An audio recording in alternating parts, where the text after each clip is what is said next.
पहले दही मसाले सब चीज़ें कलेजी पर लगाकर 1 घंटे के लिए रख दें। आधा कप तेल तवे पर डालें, साथ ही मसाला लगी कलेजी डाल दें। 5 मिनट हल्की आग पर पकाएं, फिर ढक्कन देकर ढक दें। 10 मिनट हल्की आग पर पकने दें, फिर ढक्कन उतार दें। मीडियम फ्लेम पर इतनी देर पकाएं कि इस कलेजी का पानी खत्म हो जाए, तो कलेजी खटाखट तैयार है। जब कलेजी तेल छोड़ दे तब आग बंद कर दें और प्लेटर में सर्व करें।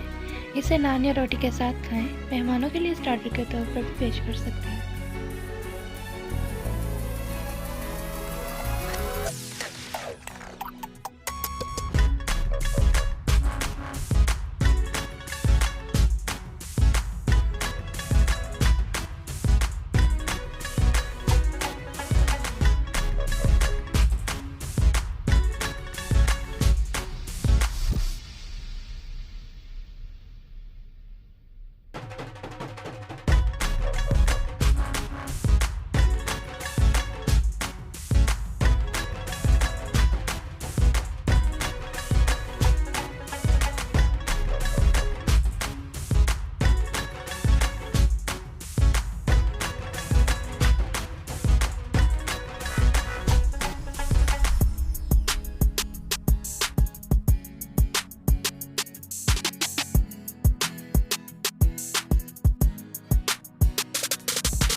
आपको आज की रेसिपी पसंद आई होगी। Do like share and subscribe to my channel.